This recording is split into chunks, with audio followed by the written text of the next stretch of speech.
All right, everyone, welcome, welcome.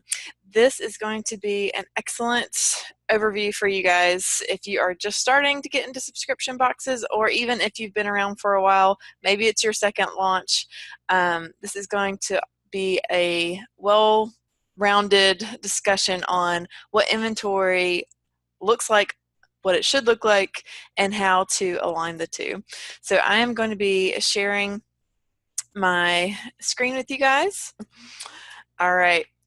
So today what you'll learn is how to really grow your profits by having the right product at the right time to serve your customers. At the end of the day, that's what it's all about. You can have fantastic inventory management, but if it's not helping you at the bottom line, then you're really not doing yourself a service. So we want to make sure that we're having the right inventory so that you can have the opportunity to grow your profits and grow your business. And I did want to kick off with Forbes states nearly 80% of small businesses fail for one of these five top reasons. And the most important one was the inability to nail down a profitable business model. So again, that's why we're doing this. It's not just that you can have, beautiful shelves of inventory. It's so that you can make sure you're profitable in your business and that you can sustain that model. And when you get this right, you have the added bonus of being able to do what you love and share your product with your raving customers. I want to kick off, I'm going to dive straight in. I'm a no-nonsense kind of gal, so I want to make sure we're touching on these big blunders right from the get-go. So I'm going to get started with things to avoid. And this doesn't mean these things never ever happen, but it's something that you need to know and keep in the back of your mind that you want to avoid these when possible. Sometimes there's no way around it. Sometimes you're going to have to take an educated risk, but this is what I want you to strive for. So things to avoid. Number one-time large orders. In the subscription box world, I know you're going to come across those, but if you have items that you can continue to have in your boxes, that will be alleviating some of your inventory. So maybe there's a certain key piece that comes up on a evolving basis. That way you don't have to have just a one-time huge influx of inventory. You can have a starting inventory, and then you can gradually order more and more throughout the months as you're selling this in. So that is a great way to help you with inventory on the back end of things, to be able to piece that product in over a longer period of time when possible. Number two is risk ignorance. I see a lot of folks just jump in like, hey, I've got to have all this stuff and I've got to have it right now. And they don't really think about, well, if I bring all of this in right now and I don't have a game plan on where to sell it, right, then I have no clue on what my real risk is. So you might have pre-orders of 100 and you might have product for 1,000 boxes. Well, that's a pretty big gap. You've got 900 boxes worth of inventory that's at risk, that you don't have a game plan for, that you don't know where it's going to go. So being aware, go ahead, run those scenarios, run those numbers to see, all right, if scenario A happens versus scenario B, what is the difference there and what can I do to mitigate that? Another one to avoid, number three, one supply source. I'll say in the subscription box world, you do tend to see, a lot of different vendors, a lot of different supply sources. But this is thinking as well as, how are these different vendors going to be servicing you? You are their customer. So how to best look at these new vendors. A lot of them are probably going to be new to you and need some vetting out. And you want to make sure that you can trust them, that when they say they give you a delivery date, that they're going to hit it. And those are some of the biggest pieces that I see with having one supply source is if they fail, they're going to fail for everything that you've got on order for them potentially. So you want to have multiple areas so that then if you do have 20 different suppliers, if one bombs out, all right, we've got 19 others to go to versus having just one single source.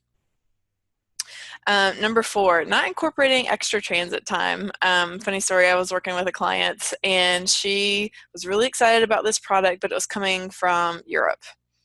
and planning it for her subscription box, and it kept getting delayed and delayed, so she kept getting these notices that it was going to be later and later than she thought.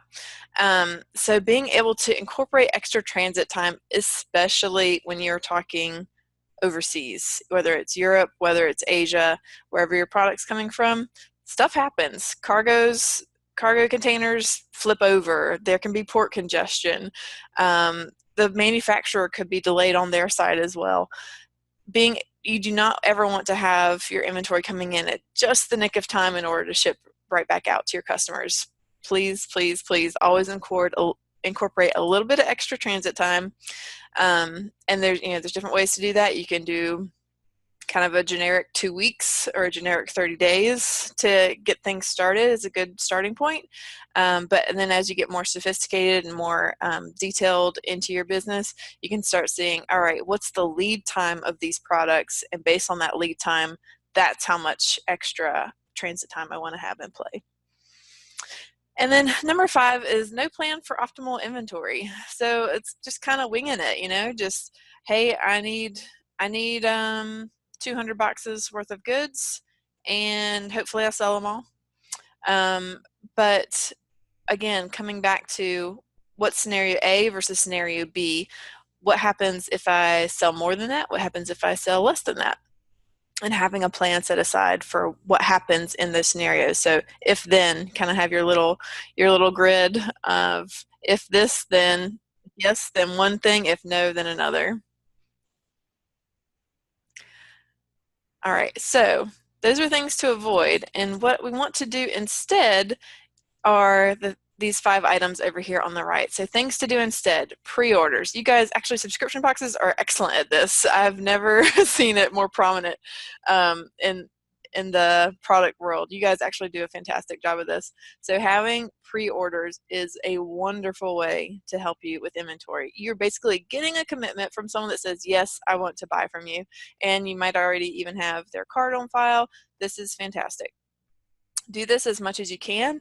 And extra tip here, use this to help project your future. So if you find that, hey, pre-orders at the beginning of the month end up being roughly 80% of the total volume for the month, so out of 100 people, 80 of them were pre-orders and 20 just kind of came to you throughout the month from any other marketing or advertising, things like that, word of mouth, then you can start using that as a percentage to project your future revenues and future boxes. That's a great way to do that. One thing I want you to definitely start doing, and this is great as you're getting right off the ground, number 2 is product history. Start recording your product history now. This is going to be the most valuable resource to you for projecting future. So if you are recording it now, you have your sales, you have them by month, even making sure you keep track of not just the finished box, but what went into that box and how much volume, how many products were in that box. Keeping your history intact right now will serve you very, very well in the future. And it also allows you to start keeping track of opportunities missed. Some of you guys are going to sell out your first month, which is great. It's really exciting. But at the same time, if you sold out, that means there were more people that wanted to buy your product and you missed out on those sales.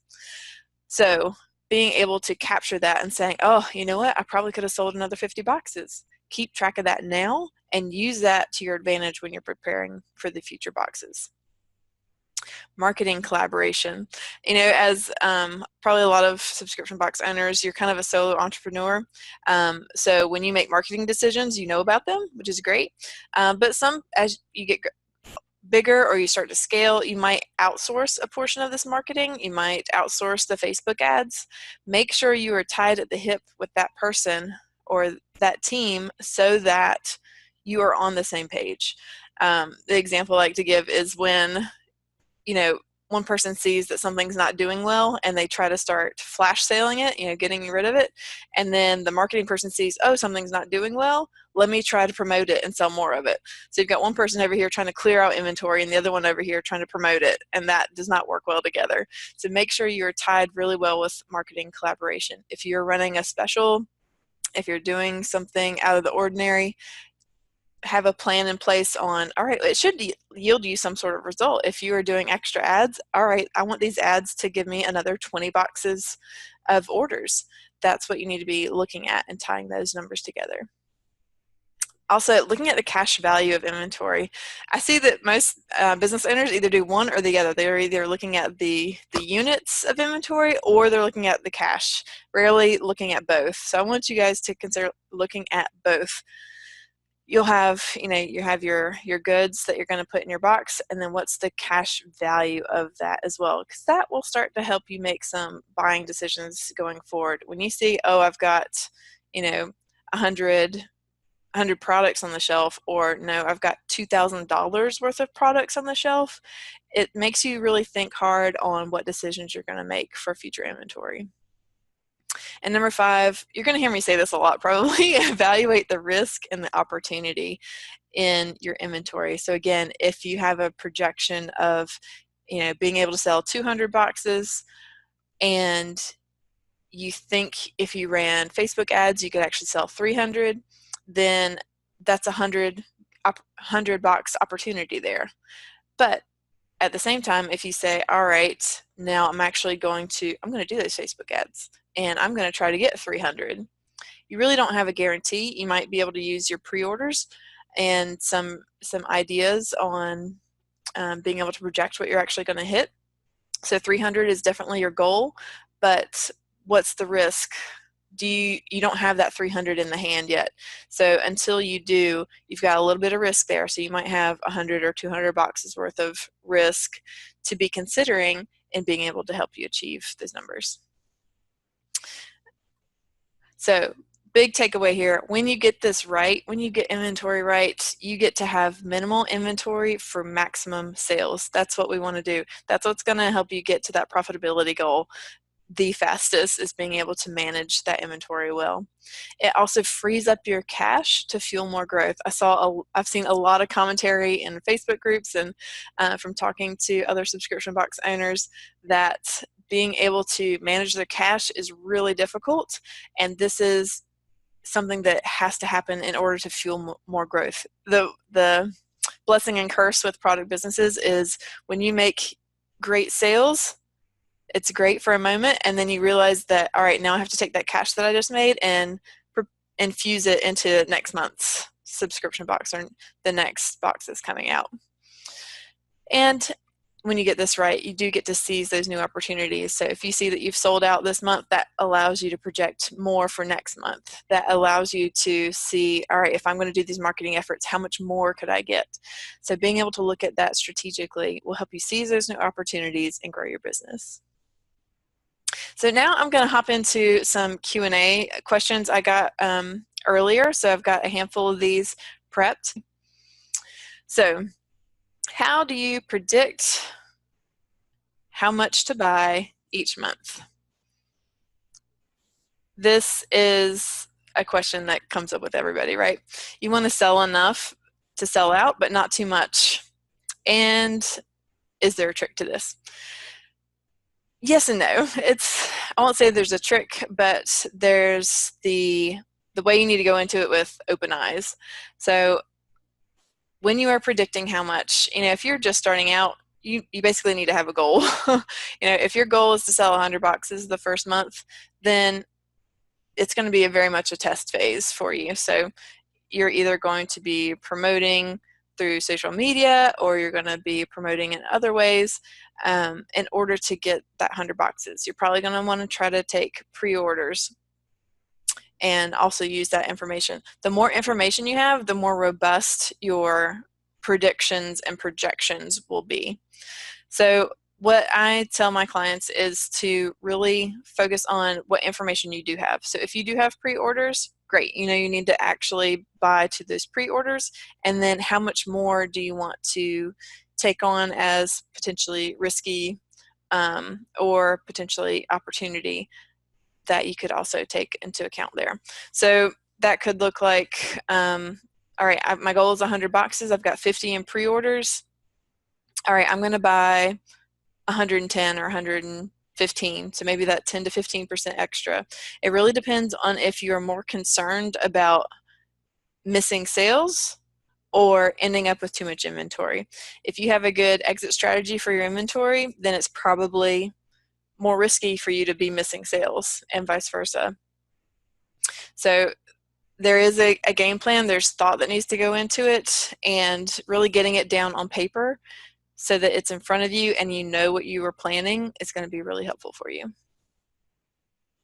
All right, our next question. Is there an easy way to make sure vendors have delivered everything? Counting each thing is so tough when the numbers get higher and higher. That is true. And some of this, I'm assuming this person has the inventory coming to their house versus maybe going to a fulfillment center where they would do this for you. So first thing is check the labels. I mean, if things are coming to you in boxes, there should be a label on the outside that says how many of each item are in that box typically. And that can be a quick way to gut check, all right, am I getting the product in that they said they would? Another way to do this is without opening the box would be to have an average weight of your product.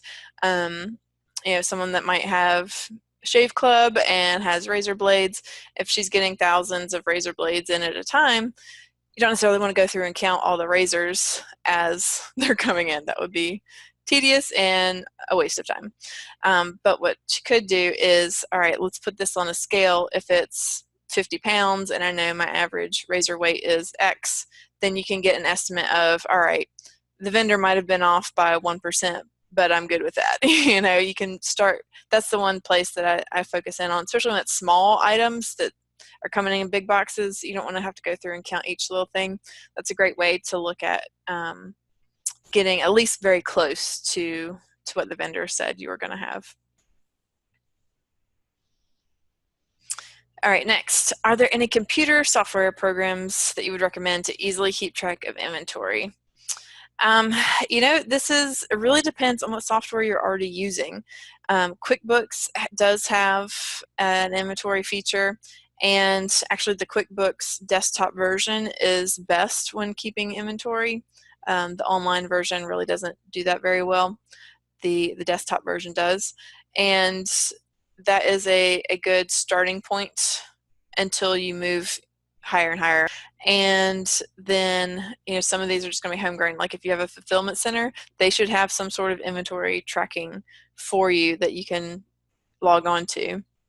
And then if you don't have these, as you're just starting up, honestly, a Google Sheet is a really great starting point. You can keep track of everything that is coming in just manually on there until you do have a more robust system in place. And I've worked with plenty of clients that have this until they get to the next level. So until you're in, hundreds of subscriptions going out per cycle, you're probably okay to be on a Google Sheet, honestly, before having to invest and putting all the time and effort into these other softwares and things, which actually, another side point is your business is going to change over that time period anyway. So what you might set up initially is going to be very different from what you end up with a year from now.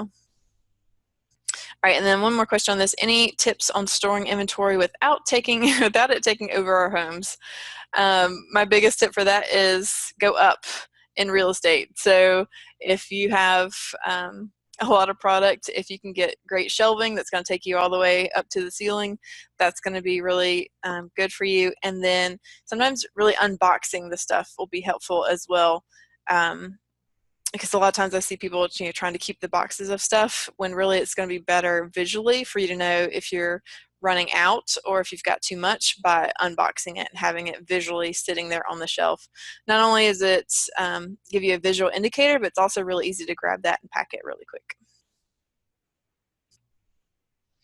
What are your recommendations for using warehouses and storing and tracking inventory offsite or with a fulfillment company? So this one, really want to come back to your profitability model. When you are just starting out, it's probably going to be more profitable for you to have this at home versus paying the additional fees at the at the fulfillment center or at the warehouse. So that's usually where I guide people towards. However, everyone's different, so without knowing your exact story, I can't speak to that. But until you get to a position where you're okay spending those extra funds to have that fulfillment offsite, then that profitability model needs to be helping you direct you to that answer. And again, if they are storing it for you, they need to have some sort of interaction, some sort of portal, or maybe a weekly update, again, via a spreadsheet, could be happening. They need to be communicating with you somehow on what inventory is left on their shelves. All right, what's the best advice you can offer a newbie? And tied into that, what are some of the biggest mistakes regarding inventory management? I'll say the biggest mistake I see and the best advice I can give you is have a plan. Have a plan for your sales that will allow you to directly come back to what is that plan for your inventory. I see so many people really just trying to wing it, and they're going to do something and try it for their first box, and then they'll kind of see how it goes. That you can do so much better if you have a plan in place. You want to be able to project where you're going to go. You want to have that marketing plan in place, and then based on that, how does the inventory align to that marketing plan? How does your inventory align to your sales projections? Being able to pull those two things together is going to be the best thing as far as inventory management for your business. I like this one. Should you buy inventory a few months in advance? Well, it depends on your product. If you are obviously not shipping puppies, but if you are shipping something that has a shelf life, you certainly have to take that into consideration. If the earlier you bring it in, that's more cash you've already spent for something that you're not going to see returns on for months in advance. So if you're buying product and getting it here 2 months in advance, then you're basically having to buy 2 months worth of product before you've actually shipped out your first box and before you're going to see that cash flow come back to you. So it does depend. And I will say too, it depends on the lead times. I mean, if you're buying something from overseas that takes 2 months to get here, by all means, get it here early in case there's any transit problems. But if it's something that has a pretty short, quick turnaround, then all right, let's bring it in 15 days or maybe 25 days before it's going to ship out. Are there any other specific inventory concerns that I should keep in mind as a subscription box seller rather than a standard retailer? Yes, you guys are in the shortest selling window, shortest selling season. If you're having a monthly subscription box, you basically have only 1 month to get your product out at the highest dollar. Let that sink in for a second. Retailers, going to Gap or Old Navy or, some of these traditional retailers where, something hits the floor, it's exciting, it's fashionable, and it can last for a while before they have to mark it down and get rid of that inventory. Usually not the same case for subscription boxes. They have 1 cycle to get it done and for the optimal price. After that, you're looking at reducing prices or having to do a lot of ads to help move the product, which technically goes into your bottom line as well. So this is why it's so important to try to get the right product in at the right time for that right month, using your sales and your inventory plans so that you can avoid having way too much inventory. Having a little extra inventory is great. That 1 or 2 boxes, and that I'll say in the single digits is a fantastic place to be, because that means you got every single sale possible and had minimal inventory left over, versus undercutting too much and saying, all right, I really, really, really don't want to end up with any inventory at the end of this, so I'm going to take my projections and then cut them back by 15% so I make sure that I don't have any extra inventory. That way you're probably going to be stifling your sales. So it is a concern to keep in mind, but that's why it's so important to, when you have that short selling season, when you have that 1 month to plan, you want to get that month right as close and tight as possible. All right, how to properly use inventory for months that didn't completely sell out. So old products from previous boxes. This is where the marketing gurus can really jump in here. But some of the things that I have seen that work well are kind of reboxing, maybe having like a potpourri box and marketing it as such a fun thing. And then also selling the items individually. So breaking apart the box and saying, hey, these are some of the favorite items of, June's box, and we're bringing it back, allowing you guys to buy individually, stock up for Christmas, have those promotional items. So being able to rebox it in a different way, or being able to break it out of the box and selling it individually are good ways to complete that. Also, you guys are probably going to be promotional, so offer a free box to people that help you out. It'll mean a lot to them, and it's something that at the end of the day really didn't cost you much because it was sitting in your warehouse inventory anyway. All right. What are your thoughts on outsourcing fulfillment, and at what point would you suggest a small business should switch our fulfillment process from in-house to another company? Similar story to one of the questions earlier on. It comes down to your profitability model. This is where if you are not a bookkeeper or don't have a bookkeeper, but you need to be doing this yourself to make sure that you are maintaining profitability on your monthly boxes, or on whatever that cycle is. I know some people do quarterly and whatnot. So you really need to come back to what's the profitability of your business if you're going to utilize these other vendors, other fulfillment centers. That's going to really be the thing that makes the decision for you. How can I identify what vendors are trustworthy or reliable to work with? And how can I make sure the vendors' rates are fair? Trustworthy or reliable? This is a great question, and everyone needs to be aware of it. Everyone out there is not as lovely and upfront as you are. You do need to make sure that you can trust and rely on your vendors. So when you are starting with someone new, great. It would be great if you can first have a referral, someone referring you to that vendor. It would also be good to see, hey, can I talk to anybody else that you serve? Who else, what other clients or customers do they have that can speak to you for you? And some of that is also even just going down to requesting samples. What does that sampling process look like? If you want to try out something that they have, what's their customer service? What's your gut feel when you start talking to these vendors? That's really going to play an important fact when you're starting up.